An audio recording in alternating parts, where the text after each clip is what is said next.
Welcome to the Good News Bay podcast, where we are making Bay County brighter one conversation at a time. We're excited about this year, this new season, and today we have another very special guest who happens to be a fisherman. Yes, sir. And quite a good fisherman at that. And it's almost fishing season, man. Yeah. And so, not that there's ever a part of the year that's not. And so, Fred Myers is our guest today. He is a professional red fisherman. But he is a full-time insurance salesman with Acentria, and is born and raised here in the Panama City area, which we think is kind of like paradise, this side of heaven, right? Oh, I love it. I love it. And you have brought quite a bit of an awareness to this area and the fishery here. And you have a wife, Laura? Laura, and a son, Carter, and a little girl, Elizabeth, 13. And so just to be clear with the kiddos, we'll talk about Carter a little bit here in a minute, but who is a fisherman, but Elizabeth's into dance. Oh, yeah. I can't provide much help there, but I do support. Well, they're both competitive. They get some of that from you, right? 100%. Fair enough. Let me read just a little bit about your background. I know one of the things that in the last year or so I've followed you a little bit online, and you won the Professional Redfish League, Redfish World Series, and then the Bassmaster Redfish Cup in 2024. Yes, sir. Those are probably two of my biggest wins of my career. And it's been like that because that's where stuff's advancing. Redfish is coming back on the map. It was very big when I was just getting started, and it was known as the Redfish Cup, and then the FLW Tour, same as the Bass Tour had a Redfish Tour. Those fell apart, and now Bass is back in it again, and they do one series a year. And my partner Cody Chavez and I happened to win that event in South Carolina this past November. Well, that was a big deal. It was a 3-day tournament. In fact, the next time these come around, when we have a local boy that's out there, we're going to do our best to make sure people know it, but to get to see the TV coverage. It was a big deal for us. 10 invitational teams. When I say invitational, on the saltwater side, we had to earn our way through the Professional Redfish League by winning. And then we do the same thing this year. They get Team of the Year. So it's an aggregate of throughout the year. Gets invited to that as well. But we are guaranteed an invite because we won last year. So that makes it a lot easier. So we're already kind of preparing and excited to fish that event in November again. Well, just by way of kind of talking through the resume a little bit, because you even though it's clear that that's where the big stage is right now with the red fishing side of things, there is, prior to that was the Inshore Fishing Association. Has been around for quite a while, and you've got 13 wins on that tour. Yeah, 13 wins. We won a boat every time we won, so it made it complicated to sell. It wasn't money, but it was as big as Redfish got back then, and that was after the Redfish Cup and FLW went away. So we were all in on that. 13 wins, 3 IFA championships, and man, that was a good run. It was a good time. Well, and to put it in perspective, nobody's won 3 IFA championships. Yeah, so that's right. So red fishing, unlike bass, is a team event. So I have to have a partner to fish with. There are some solo tours out there they're trying to put together, but it's so broad and so vast. You can run so far, 145 miles one way and back. They don't want to put you out there by yourself. So you fish with a partner. But I've won 3 times with two different partners one time, 2 partners. Same guy one time and somebody else. So I'm the only one to have won 3. That's pretty good. Yeah. Now you've been fishing quite a bit with Carter lately, right? Absolutely. And he's and not just as your son, but as your partner. No, he sees the good, the bad, and the ugly. I have faults as a father, and I do some apologizing, and but it's good. He learns, and he knows, and he's competitive, and it's fun. Well, I'm picking up this theme with you, Fred, and that is that you're very competitive. Is that fair? Yes, I have a saying for my son. It's hard, but it's a whole lot more fun when you win, and he agrees. So, it's not that we're not going to have fun if we don't win. It's a learning experience at that point, and that's important. I ask him, "What'd you learn today?" But then when we do win, I tell him, Well, and as of the airing of like when we're recording this, you were a couple weekends ago in Jacksonville, really, really cold. Most everybody else was inside, and the two of you took fifth place in a big tournament. Yep. And that also puts you, that and kind of how things have gone this season, puts you in a really good spot so far in this season Team of the as a year. team. Yeah, we're leading team of the year by a pretty good event. It's best of 3 events, and it happens Okay. the first 2 events that we fish, we basically have gotten a first place finish. Now it doesn't add up to that on paper, but Yep. some of those guys didn't come over and fish the other events, so we're a pretty good lead. Doesn't guarantee us anything, but I'd like to be in the position that we're in versus anybody else. So I want to take a second right here before we get any further. You provided us with a couple of pictures, and Yep. the ones that what we'll do is the ones that are able to watch via video YouTube, they're going to be able to see this as we're talking about it. Okay. We probably can put the link in the show notes for the audio version of it. But the picture is of you guys fishing a tournament. It was a cold, wet, rainy tournament. Lightning. Lightning. Yep. Okay. You weren't even aware that this picture was taken at the time. No, it was taken off of a video. Okay. Yep. So long story short, this tournament that we won, we actually won this tournament, was a go live tournament. It's terrible weather. Sometimes you have a marshal, but we couldn't find. Sometimes my wife's a marshal, but she's like, no way, I'm not going today. It was really cold. It was blowing real hard, and we had a big weather change coming in during the tournament. It was going to hit. We knew it. And long story short, to capture your weight, you have to physically go live on your phone, and it throws it over there to his Facebook page, and they verify your catch. Well, I don't know if y'all know, but iPhones and Reigns or any kind of touch screen phone does not work very well. So it was very frustrating. But I caught this picture of Carter sitting there, and there's a little piece of water. And I see myself in it. It's pretty emotional for me, but I see him, and in the background, you can't see more than about 20 feet. And it's Carter concentrating, and these fish have to be under 9 pounds. So you don't have the measurement like we do in a normal tournament. If it's 9 pounds or under, it counts. If it's 901, it doesn't count. This fish was real close, and I'm watching Carter, and I'm concentrating on the video. So that's my job. And I'm also an angler, but once we get a good fish, we have to make sure it's documented.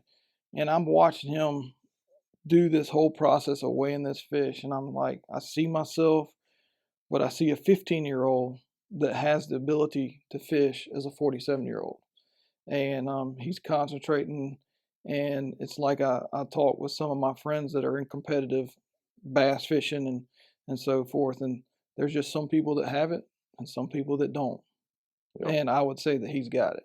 And I'm not saying that because he's my son. I see it because I see who he is and what he's doing. Well, and it's emotional because you know what it is, and you see it in the one you're raising. It's a lot of work, a lot of time and effort, and these wins and stuff doesn't come just automatic. They don't come automatic. It's hard, and it's no different than hunting or whatever. You don't get the reward unless you put in the time. And sometimes you can be lucky, Yep. but that's not what it's about for me. Well, if anybody follows you on social media, and they certainly can, and we'll make the links available, they're going to know that you hunt some too. Absolutely. You talk about, I think you told me you have a PhD in recreation. Is that what you said? I say that all the time because I want people to know. Now, my mom would be mad. You mentioned it already, but I did an article one time that says, it looks like all you do is fish. I said, no, I'm a commercial insurance agent. So for everybody out there, I'm a commercial insurance agent here in Panama City. I work for Acentria. And if they look that up, they need to look up Acentria of Panama City. That's right. And I do commercial stuff. If you have small stuff, we can help you. But and you, just to put the personal side to it, we're talking about Panama City, not far from these tornadoes that we had. You've been pretty busy with all that, absolutely. Right? So you got local customers, people that we know and love, and they're new people in town all the time. If they need some, I want them to give you a call. Absolutely. And Hurricane Michael changed the perspective of insurance, whether you like it or not. I'm sorry if you don't. I'm sorry, but it's there. And listen, during the pandemic, all the doctors became heroes because and anybody in the medical field. Yeah. Well, during the hurricane, and at times during this tornado stuff, the people that are on the insurance side and the construction side, all of a sudden they all start taking on God's purpose. Yep. Right. And it's hard because I know we talked about it. I'm not selling new cars or new outfits or fishing poles or lures. I'm selling something that nobody likes. So I try to make the best of it for everybody. That's good. And So that's So you work real hard on during the week, but you also are very, very driven as it relates to fishing. I don't take a day off. Mm-mm. I get sometimes at the office, hey, you weren't here. I said, well, I'll give you my phone and I'll take a day off, but you'll be begging to give me that phone back by the time it's over. I think it's important to look out, obviously for your customers but I I do it the same way I do fishing. So as we go back and talk a little bit about that picture with Carter, and maybe we'll have to talk to him one day soon. But as you describe him staying focused in the middle of all the distractions, and even as we've discussed some of this pre-interview, you've talked about how hard it is to stay focused and drown out all the noise. And I think you used the phrase, you got to just stay focused on what's in your boat. Hmm. And that's not an easy thing to do in the sport of fishing, is it? Absolutely not, because it's competitive sport. We're fishing against anywhere from, like, we had 80 teams and 80 teams in another tournament. You hear a saying, and it's kind of a goofy saying, but dock talk, and that's a real deal, and that ruins a lot of anglers.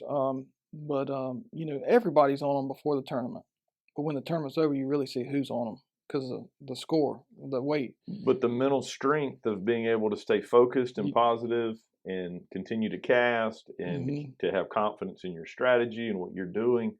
Like as a pastor, I'm trying to make a real life example here, which is literally we struggle in the world with this, and we struggle because we, instead of living our own life, we hear all this stuff that's going bad, right? And so Absolutely. we stop doing the things we have to do day by day. If you knew the real story about how Jacksonville ended up, we only caught 4 fish. If we didn't catch those 4 fish, we'd finish 80. So everybody looks at it as, well, we had a phenomenal day and we caught hundreds of fish and we had this super secret spot.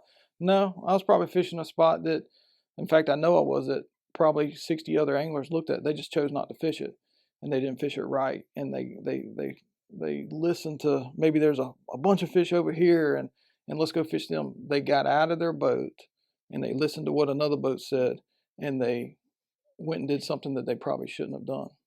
Now, in these tournaments, we got people that are interested in, like, I know I am, and how do the tournaments work? You guys typically in a tournament day are fishing for the 2 biggest fish that are within, there had to be within the slot, right? Hmm. So the max is 27 inches, 18 to 27 inches. If you're on the lighter end of 18 to 20 inches, you're not going to do anything. But yeah, we've won and lost tournaments by a fraction of an inch. I mean, a 32nd of an inch too big. And I mean, it might as well be an inch too big. But you're not fishing for 100 fish a day. You're fishing for 2 big ones. 2 of the right ones. 2 of the right ones. I mean, and they need to be, I mean, and you got to perfect everything in your boat. I mean, we have to lay those fish on a measuring board in the boat and duplicate what he's going to do up there at the weigh-in station. So unlike bass fishing, before I even get to weigh my fish, I got a good friend that fishes the Bass Elite Series. He says, that's the craziest thing. You got to throw the biggest one back. I'm like, man, it might as well be a foot long. It don't matter. I mean, it doesn't. But we have to duplicate what he does. And so before we even get to weigh our fish, he goes on a measuring board, and they have a special pincher. And if that fish is not laying on the line the size of a pencil lead or less, Yep. so they get the line, he is no good. So he has to be laying on the line or less. If he has a filament or fraction, anything over that, and I can tell you, I've caught many a fish that is 1/8 to 1/4 inch over pre-fishing, and it doesn't matter. And I've chose not to fish there, or I've chose to fish there. I got a saying, if you're not catching some too big, you're not on the right fish. So if none of them are too big, you're not going to have those line painters. So for those that aren't local and haven't been around red fishing, we call the really big redfish that are above the slot limit bull reds. Is that right? Yes, they're not very smart. No. They're easy to catch. Are they? Yes, 100%. Oh, well, I know that if you catch those, they all have to get tossed back. If you go, they're old. They are different species. Once they get of a certain age and they get older, they get really aggressive. They school up, and in the fall you can catch them at the pass just on top water plugs in about 40 feet of water, and we do it all the time just for fun. But those fish mean nothing to me because they're in no the good. tournament. That's not what you're looking for. They're not. They're fun. They're fun to catch. And that's not what I'm about. I'm about a specific fish. I can tell people where to catch trout, where I've caught trout, but I don't know much about trout. I used to be a trout fisherman, but I don't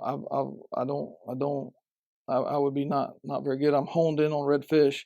That's my deal. And if you want to know where slot fish are, I probably will not tell you, but I can catch them. Well, you make me want to catch a redfish, but I'm a bass fisherman. That's what I am. I'm a Yeah. largemouth bass fisherman. But A these redfish, smart little redfish sound interesting. redfish will pull a bass backwards. That's probably true. I'm not. I probably Pound should for push pound. back harder, but you're probably right. They're still fun to catch and figure out, though. Oh yeah. Talk to me a little bit because you were born and raised here. Let's talk a little bit about how you got into competitive fishing and maybe even a little bit about sailboats. Yeah. So I grew up racing sailboats at a very young age. I had a harness on backwards with my mom and dad on a boat. I fell off the boat when I was about 3 years old, and my dad knew I was going to fall off. There's no harm, no foul. He pulled me right back in, and I can still remember the water rushing over the back of my head. And I remember that day like it was yesterday. And my mom freaked out, took me down below, made sure I was all right. But that's where I started. My dad got me into sailboat racing. I think functioning a sailboat effectively, and I say that very critical because that's not like a day sail.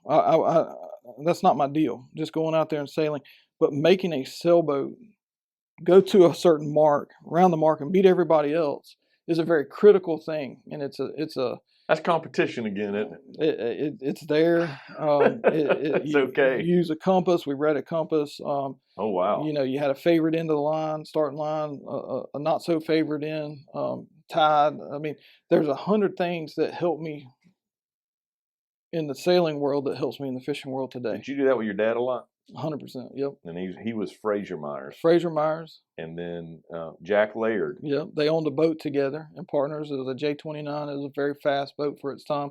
There's a trend going. There's not much equipment that we're going to have that's not going to be fast or good. So a J29 back in its day was a boat that would plane.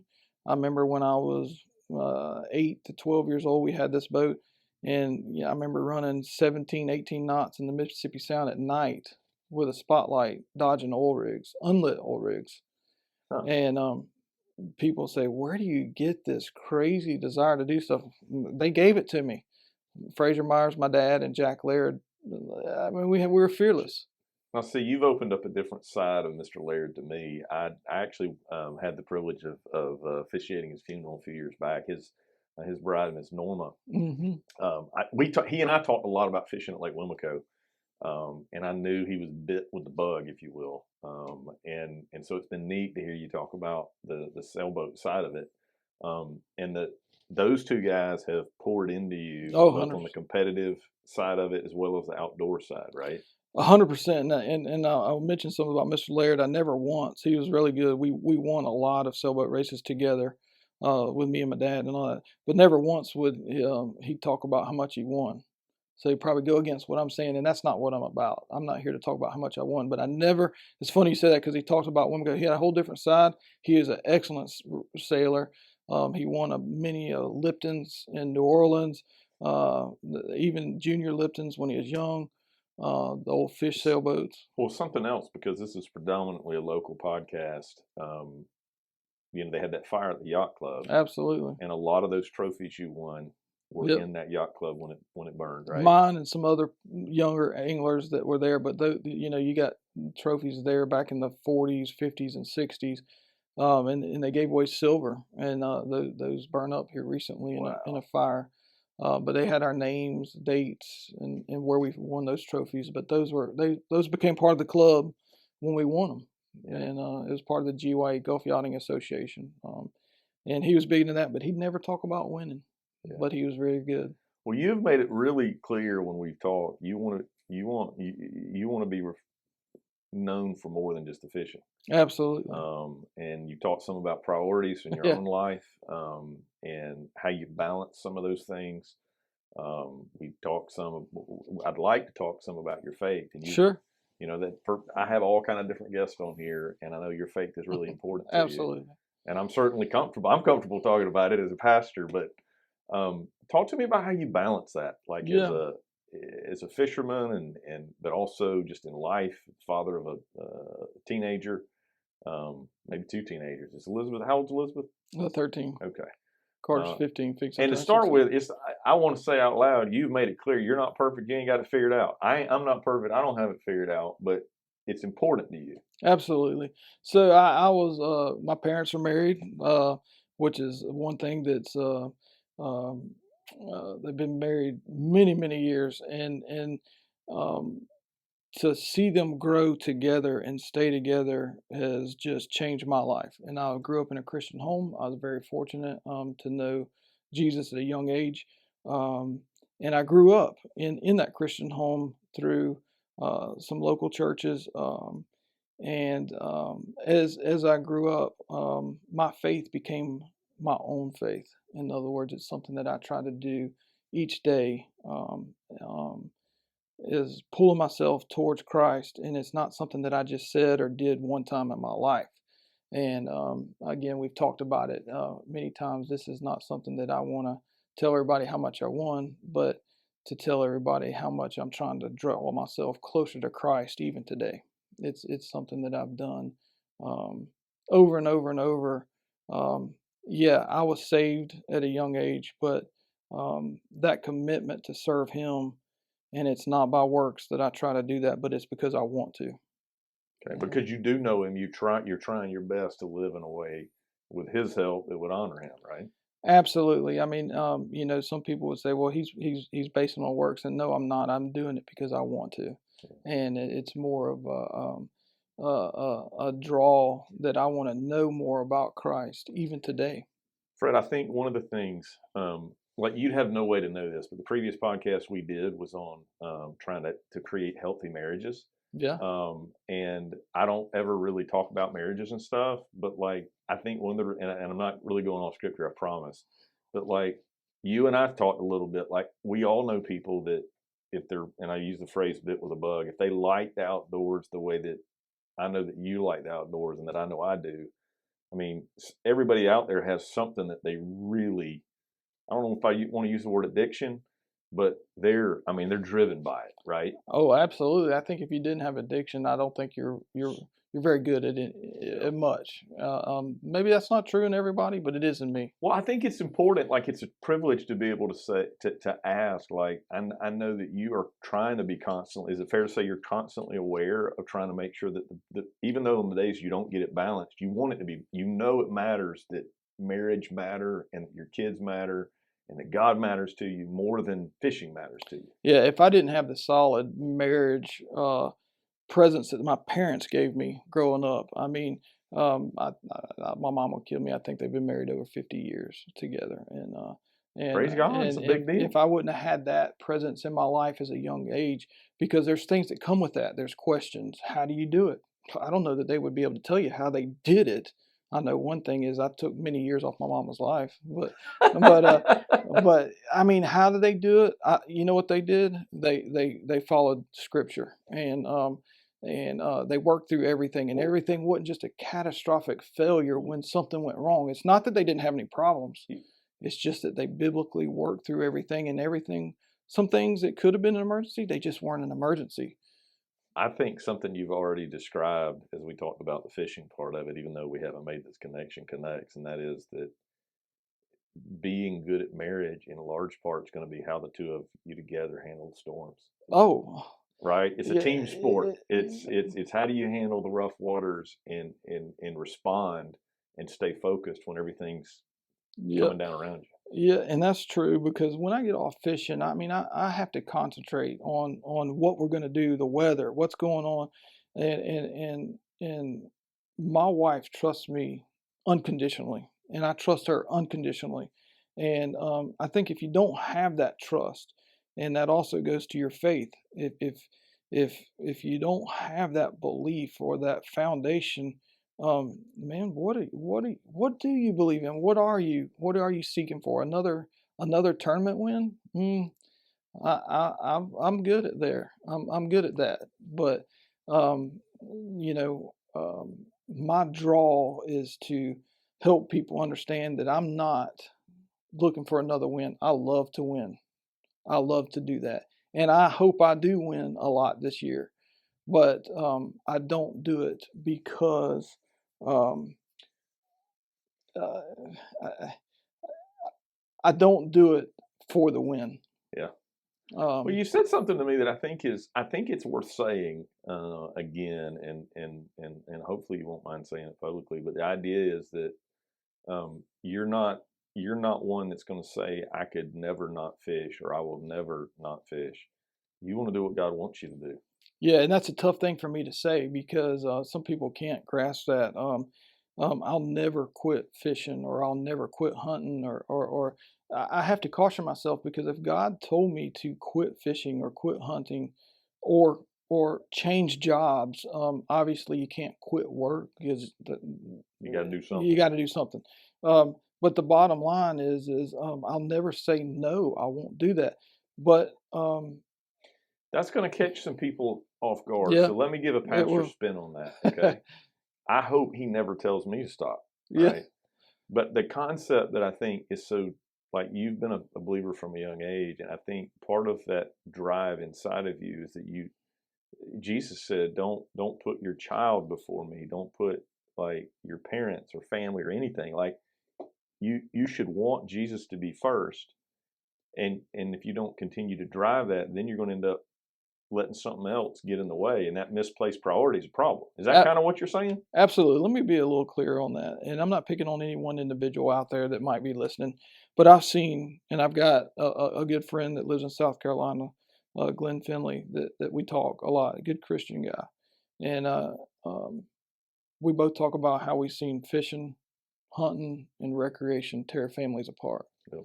And that one day might bother my wife for whatever reason. It might be wrong. It might be right. It might be wrong. I don't know that, but I have to keep that balance.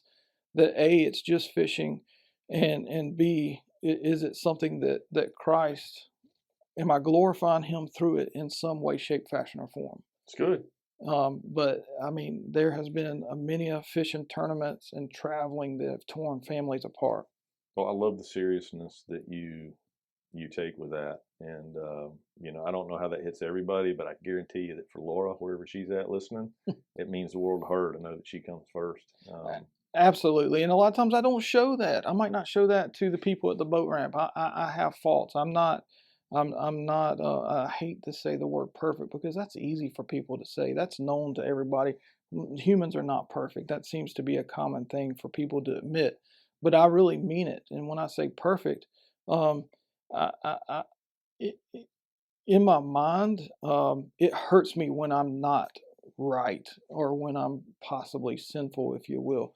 It's hurtful. So I'll say it differently, because we're having a spiritual talk. I think that the scriptures talk about being more like Christ day by day, and we use this phrase practicing Christianity. Yeah. I think there's a lot of people that have professed faith in Christ, but maybe don't practice as much as they should.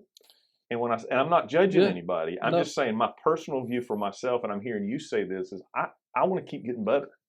Like, I want to keep becoming more like Jesus, not by works, but because of what He's done for me. I want to grow in relationship with Him, and I want it's obviously about more than just you. I want to talk fishing. Okay. We got a lot of. I think we probably have a lot of young anglers out there. We have a lot of people that are new to the community. Mm-hmm. Fishing is not easy, but there's some things that perhaps they can do to make it a little simpler. I feel like before I dig into that, it would be more than appropriate. Can we mention a couple of your sponsors? Who's your main sponsor? Power Pole. It's a shallow water anchor that goes on the back of a boat. They've been around since about 1990, 1989, and it's a really good product. The customer service is second to none, and they make trolling motors now too. They do, and I have two of them, and they're the best in the industry as far as quietness. It's called the Power Pole Move. Hence is how you move, and then you got a Power Pole shallow water anchor, anywhere from 4 foot, 0 to 10 foot. They make 10 footers, and people don't understand what that does to a boat, but we don't have time to talk about it. But it changes. It's kind of like boat control matters. They asked me how important it is to have a power pole in the back of your boat, and I told them, I said, well, you can take my trolling motor off, but don't take my power pole off, because I can move this boat. But I can't stop it quietly to fish, and I think that's essential in redfish. Very much, very much. So I asked you, like, okay, give me some tips. Let's give some tips to people that are new to fishing and simple. And you gave me about the simplest tip you could give me: live shrimp with a split shot. Yeah. So am I allowed to share that? Absolutely. I don't fish live bait, but we're talking about a canal behind somebody's house. What are the fish doing right now? You're going to have to put on some clothes, a lot of clothes, and the colder it is, the better. So, and I know you're not trout fishing right now, but when this weather gets cold around here, these fish go into the canals, they go into the creeks, and somewhat. Okay. That's kind of a myth, but yeah. Okay. Well, yeah, don't let me be speaking untruth. So fish move just like the weather do. You'll have a cold front come in real quick, and then it'll leave. Okay. And especially in Florida, it took me a while to figure out these fish. I read a bunch of magazines that said, "Oh, wintertime fishing," and they all have a picture of a bunch of fish in a creek. And I go do that, and there was no fish there. I'm like, what in the world? Because you know what I did? I waited till it warmed up, and there was no fish in that creek. Well, those fish were there yesterday in that creek when it was real cold. But those fish left, and now they're back out on this flat. Okay. They're behind me. I'm fishing behind the fish. You never want to put yourself in a position where you're fishing behind the fish. You always want to be fishing in front of the fish. You always want the fish to be coming to you. And that's a key. If you can understand that concept, now that's harder than it is done, but you want to be fishing with the fish coming to you. I understand it. I can't always practice it right. You don't want to. So you got to be reading the water. If you're fishing dead water, you're. So my buddies bass fish, and they will tell me where they caught them yesterday. Yeah. And I'm don't do that. Don't go there. No, I'm a day late. I'm always a day late because they're not coming anymore. They're leaving. I'll give you a good tip. Quit listening to them buddies. Dog talk will get you every time. Because every time I hear where somebody caught them, it's already public information. They're gone. That's true. The fish are gone. So you got to figure out what to do. The biggest thing, if I was teaching a young kid how to fish or whatever, is come up with your own methods. Now, don't try to reinvent the wheel, but come up with your own methods of what those fish are doing. Okay. And it's real important is to be fishing in front of the fish. You want the fish. Me and Carter talk about it all the time. I ask them, I said, we're fishing here? I said, are the fish coming to us or are they leaving us? And Carter will turn around and he says, well, I think they're coming from over there to here. I said, you're probably right. Now, I don't have I can't see in the future. I can't read. You don't have a crystal ball. I can only have a best guess at what the scenario is. And so, long story short, fish in front of the fish. Make sure the fish are coming to you, and then presentation. Just remember, lures catch more fishermen than they do fish, and that's an old saying, but it doesn't penetrate into people's mind. They go into a store and keep it simple. But if I had to give somebody one tip, fishing artificial is casting distance. You say, well, what is casting distance? Casting distance in an open flat. Now, I'm not bass fishing. I'm not skipping under docks. I'm not skipping under bushes. I'm not fishing from here to the bank. I'm fishing in a wide open flat. And like most of the bays in the Bay County area. Yep, shallow water, grass flats. Number one, you are the enemy. If you can recognize that, you're going to be ahead of everybody else. It's like deer hunting, walking to the tree stand. You can't just beat a drum and be all loud and have a bunch of scent and expect it. You might harvest a deer, but you've got to be quiet. You've got to you are the fish's enemy. There's no more enemy than human nature to fish. As far as harvesting, catching them, they don't like you. Whether it be a pontoon boat or a boat that's trying to catch redfish, they don't know the difference. I might have to turn my music down before I catch them. Get rid of that. Thumping too much. That's a distraction. Get rid of that. Get rid of that. Do you play your sound system? I don't have a sound system. Oh boy! See, now we know. All the youngsters need to hear it. If you have a big decked out redfish boat with a sound system, it's nothing but a distraction. You might win, but to me, it's a distraction. I don't have one on my boat. No, I'm not. I'm talking to everybody out there. I know. I just wanted to clarify. Yeah, it's a distraction to me. Now, granted, I don't. But I can't justify my wife getting the sound. Oh, I was about to say I don't want to take all the fun out of it, but to me, it's a distraction. It's all about trying to figure out that fish. And that's what winning is to me. I don't necessarily have to win the tournament to have a successful day. I want to know what I did wrong if I don't win. I want to know where did these fish go that I had planned out to fish. And that's the big deal, is have a plan. Whether you're fishing recreation or whether you're fishing a tournament, have a plan of what you're going to target. It's hard to kind of target what I do, redfish, and target pompano at the same time or whatever. You can't really do it. fish what's in your water. If you have a certain boat, fish the strengths of your boat. If your boat's a real shallow draft boat, fish shallow. Use it to your advantage. You may not fish those deep water fish. So there's a ton of ways, depending on what you have accessible to you, that you can make really good. I mean, I can tell you right now, I'd rather catch one tailing redfish in about 3 inches of water than catching 20 in 20 foot of water. It's just a different scenario. Catching a tailing redfish in front of you takes a lot of talent, and I love doing it. I've and seen I like them, but I doing it. haven't caught very many. I love it. I love it. I can tell you exactly why that So- fish didn't bite. 90% of the time I throw on a tailing redfish, I can tell you why he didn't bite. So you and I, there's several good tackle stores in town, but you and I are both friends with the folks up at Howell Tackle, and I know that Ricky and Jared are both friends of mine, and they would have live shrimp, and should have all the Yep. doodads that go with that. About Howell Tackle, I love Howell Tackle. Ricky, the thing about Howell Tackle is my wife and my mother-in-law can go in there and buy whatever they want. Ricky and Jared, they'll be on them, helping them buy whatever, no pressure.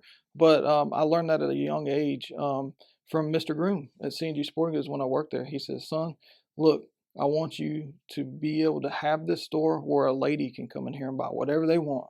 And then I understood it from there. But they take care of everybody is what I'm saying. It's not just an old men's fishing store. They do. And they feel comfortable about it. And good for ladies they have here. been a very big part of my fishing. I love going in there because every time I go in there, Ricky greets me like I'm his own son. And it's fun. And my son sees that. And then it's comfortable for him to go in there. And I've literally seen them meet total strangers and give them what they need. I mean, they've sold it to them, but they get them the equipment, and you can't find that you can't go to Walmart and get that. Absolutely not. I mean, it's a very custom store, and if I need anything, that's where I go. And I share some of my stuff with them, and they sell a lot of products that help me. It's good. So, well, I'm going to be following you, and I encourage all the folks that are listening to root for the local. Thank you so much for joining us for the Good News Bay podcast, where we are making Bay County brighter one conversation at a time. Please help us share this good news and change the conversation by liking, sharing, and subscribing to the podcast.